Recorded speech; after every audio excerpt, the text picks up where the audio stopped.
Psicología inversa. 3 lecciones sobre cómo usar el rechazo a tu favor. Estoicismo, de Marco Aurelio. Debía ser solo otra noche común. Pero lo que resuena es el silencio, un silencio que pesa, que ocupa todos los rincones donde antes había alguna presencia. No es el silencio de quien duerme, es el de quien fue dejado, ignorado, olvidado. Ese tipo de silencio que no viene con paz, viene con ausencia. ¿Ya sentiste eso? Cuando una notificación no llega, cuando la mirada se desvía, cuando tus palabras se escurren en la conversación como si fueran invisibles. El rechazo no siempre grita, a veces simplemente no responde, y lo que queda eres tú, intentando entender qué hiciste mal. El rechazo duele, no solo por lo que falta, sino por lo que revela sobre nosotros, porque cuando alguien nos deja, algo dentro de nosotros grita por una explicación, pero casi nunca llega. Y ahí nace el peligro, creer que el problema está en quienes somos, en lugar de entender qué estamos intentando probar. Hay un error sutil, casi imperceptible, pero muy común. Creer que ser amado depende del otro, que solo existimos plenamente cuando el otro nos elige, nos responde, nos valida. Pero esta dependencia, silenciosa y persistente, socava nuestra claridad interna y nos aleja de nosotros mismos. Existe una forma de rechazo que no viene con palabras duras, sino con pequeños gestos que niegan el afecto. No responder mensaje, desviar la mirada, no considerar los sentimientos. Son actitudes casi invisibles, pero que cargan el peso de 1000 negativas explícitas. Y lo peor es que muchas veces lo aceptamos como normal. Séneca escribió, con la lucidez de quien perdió mucho, que aquello que nos abandona, muchas veces, nos devuelve a nosotros mismos. Y esta es la herida paradójica del rechazo. Nos arranca de alguien, pero si se mira con valentía, puede devolvernos a lo que realmente somos. Marco Aurelio, otro que sabía lo que era ser dejado incluso en el poder, nos recuerda que lo que sentimos no es inevitable. Lo que sentimos es, en parte, lo que elegimos pensar sobre lo que no sucede, y eso lo cambia todo. Así que quizás el silencio del rechazo no sea solo un eco de abandono. Tal vez sea un llamado, un susurro que nos empuja hacia adentro, para mirar sin miedo aquello que nos hizo implorar por la presencia ajena, para entender de dónde vino esa urgencia de ser aceptado. Ahí es donde comienza la apertura, no hacia el otro, sino hacia uno mismo, una apertura introspectiva, donde el rechazo se transforma en espejo y lo que vemos en él es un camino de vuelta, no hacia el pasado ni hacia quien se fue, sino hacia lo que en nosotros esperó ser visto todo el tiempo. Cuando el silencio dice, no eres necesario, no fue una pelea ni un adiós definitivo, fue solo el silencio, ese silencio denso que se instala cuando el otro aún está presente, pero ya no está ahí. Cuando los ojos pasan por ti como si fueran cristales, cuando el buenos días se convierte en un monosílabo, cuando la presencia física insiste en fingir que no ve la ausencia emocional. Pocos dolores son tan persistentes como percibir, día tras día, que ya no eres prioridad, que incluso estás allí, pero ya no importas. No importa si estás cansado, si estás triste, si necesitas ser escuchado. Lo que sientes parece haber perdido el derecho a existir en el espacio entre ustedes, y esto corroe lentamente. Hay quien dice que es independencia, que cada uno necesita su espacio, pero hay una línea tenue entre autonomía y alejamiento afectivo. Cuando el otro se cierra por dentro y tú sigues insistiendo en ofrecer refugio, es como hablar con una puerta cerrada por dentro, y esto va creando una ausencia que nadie comenta, pero que ambos sienten. Esta forma de rechazo no grita, pero va matando sutilmente tu valor, porque ser ignorado sin razón por alguien a quien todavía intentas alcanzar va robando la sensación de merecimiento. Empiezas a dudar de tu propio valor, no porque hiciste algo mal, sino porque fuiste tratado como invisible, y este tipo de dolor no deja marca visible. Nadie lo ve, nadie lo comenta, pero tú lo sientes en el cuerpo, en los gestos retraídos, en la forma en que empiezas a hablar más bajo, como si ni tu propia voz mereciera ser escuchada, como si fuera necesario pedir disculpas por existir. El silencio del otro empieza a resonar dentro de ti como si fuera tuyo, y ahí es donde reside el peligro, cuando empiezas a tratarte como te tratan, cuando adoptas la misma indiferencia que te hirió, pero contra ti mismo. Cuando empiezas a creer que no ser necesario es sinónimo de no tener valor, pero no lo es. Nunca lo fue. La ausencia del otro no define tu presencia en el mundo, y el silencio que te hicieron tragar no tiene por qué seguir siendo tu lengua materna. Todavía puedes volver a aprender a hablar contigo mismo, a escuchar lo que duele, y recordar que tu importancia no desaparece solo porque alguien dejó de ver. El error de intentar ser indispensable para quien no te ve. Hay una sed invisible que mucha gente lleva, un hambre de ser visto, reconocido, elegido, no por vanidad, sino por supervivencia emocional, porque en algún momento de la vida uno aprende que solo tiene valor cuando es útil, cuando sirve, cuando ayuda, cuando salva. Y así nos vamos moldeando, haciendo más de lo que podemos, cediendo más de lo que deberíamos, diciendo sí incluso cuando el cuerpo entero grita no, con la esperanza silenciosa de que quizás así el otro se dé cuenta, de que quizás así empecemos a importar. Pero hay algo cruel en este patrón, porque cuanto más intentas mostrarte indispensable, más fácil es que te descarten. Cuanto más haces, más se espera que sigas haciendo. Cuanto más te entregas, más parece que el otro cree que es tu obligación y no una elección. Séneca escribió: quien todo ofrece, todo pierde. Y este es uno de los dolores más difíciles de tragar. Darse cuenta de que al intentar serlo todo para alguien, terminaste siendo nada para ti mismo. Que al entregarte por completo, el otro te recibió con indiferencia, o ni siquiera se dio cuenta de que estabas allí. Hay una trampa sutil en este esfuerzo constante por complacer. Nos aleja de quienes somos, porque comenzamos a vivir en función de la reacción del otro, a medir nuestro valor por el reflejo en la mirada ajena, y cuando esa mirada no llega, o llega vacía, algo dentro de nosotros se apaga. No está mal querer ser importante. El problema es intentar ser esencial para quien ni siquiera te ve, para quien solo ve lo que haces, no lo que sientes, para quien consume tu presencia, pero no te retribuye con ninguna presencia.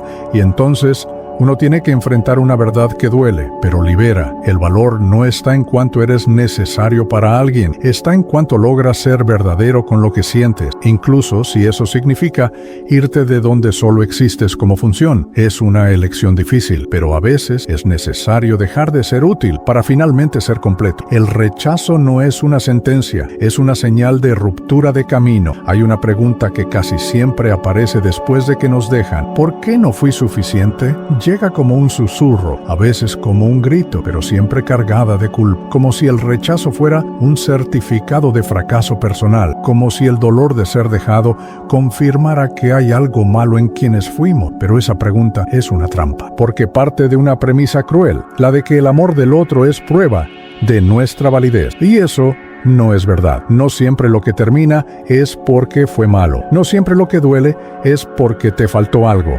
A veces es solo la vida diciendo: este camino terminó, ahora es otro. El rechazo duele, pero también señala, apunta donde ya no hay espacio, donde estás intentando plantar en suelo seco, donde todo lo que haces regresa en forma de silencio. Es difícil ver esto cuando el corazón aún sangra, pero con el tiempo, si escuchamos con atención, el dolor empieza a hablar otro idioma. Marco Aurelio decía que si el dolor es inevitable, la resistencia a él es opcional, y quizás esa sea la clave. El dolor del rechazo llega, seguirá llegando, pero lo que hacemos con él es una elección. Ahí es donde reside nuestra libertad, en el modo en que interpretamos el abandono, en el significado que le damos a la ausencia. Hay algo casi místico al darse cuenta de esto.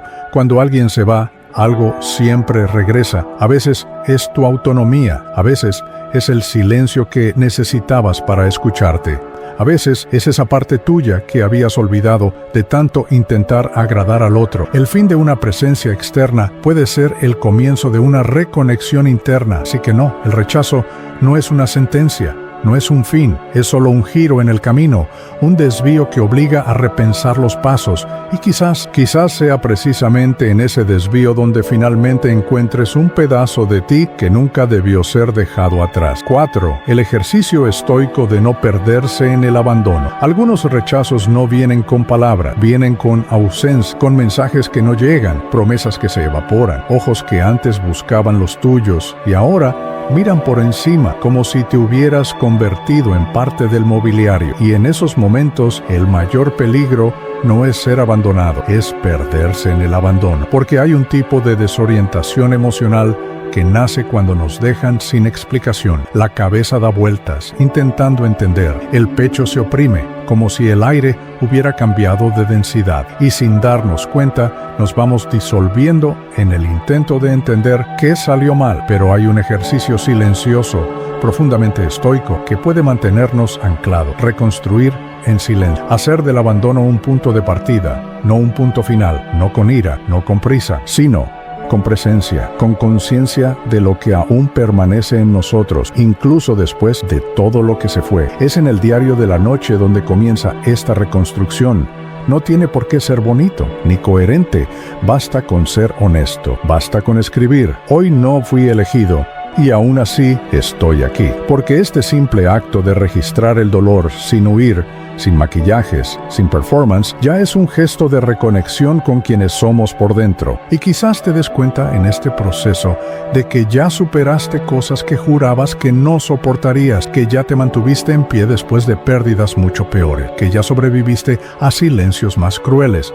Y recordar eso es recordarte a ti mismo, de lo que eres capaz, incluso cuando nadie está mirando. La virtud estoica no se trata de parecer fuerte, se trata de mantener la dignidad incluso cuando todo se desmorona. Se trata de elegir seguir siendo íntegro, incluso cuando el mundo intenta reducirte a pedazos, porque el abandono puede llevarse muchas cosas, pero no puede tocar tu integridad, a menos que tú la entregues, y no tienes por qué entregarla. Puedes recoger, inspirar, escribir, escuchar lo que aún late y recordar. Ser abandonado no define quién eres. Lo que haces con eso, sí. Y a veces el silencio que queda es el espacio exacto donde tu alma vuelve a caber. 5. Una metáfora cruel sobre darlo todo y recibir migajas. ¿Alguna vez has construido una casa en el pecho de alguien? ¿Has puesto allí tus miedos, tus afectos, tus vulnerabilidades más silenciosas y esperaste ser acogido? ¿Has hecho todo lo que pudiste?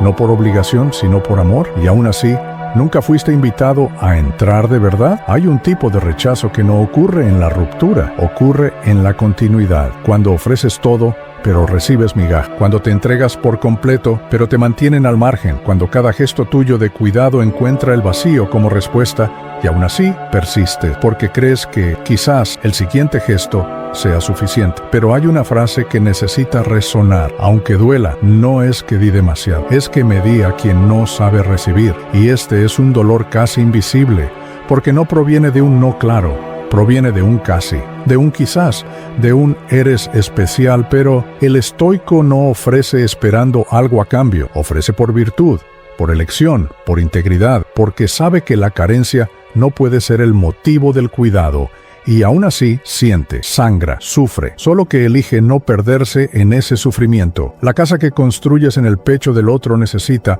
antes, tener cimientos en ti, porque si no, cada rechazo será un terremoto, cada silencio, una grieta, cada distanciamiento, un colapso, y no puedes seguir desmoronándote solo porque el otro no sabe sostener lo que eres. Existe una ilusión muy común, la de que todo esfuerzo emocional será recompensado con reciprocidad, pero la realidad es que a veces el otro no tiene siquiera el espacio interno para recibir lo que ofrece, y eso no es tu culpa. No se trata de que no seas lo suficientemente bueno, se trata de que el otro no está listo o dispuesto a abrir espacio. Entonces llega un punto en el que es necesario detenerse, no por rencor, sino por amor propio, porque seguir insistiendo en quien te mantiene fuera es repetir el abandono que tanto temes, y ya no necesitas eso. Ya aprendiste que existe un lugar donde el amor comienza de verdad, y comienza dentro, donde nadie puede expulsar la belleza cruda de ser rechazado y no desaparecer. No todo dolor necesita ser vencido. Algunos solo necesitan ser sentidos hasta que se transforman en comprensión. El rechazo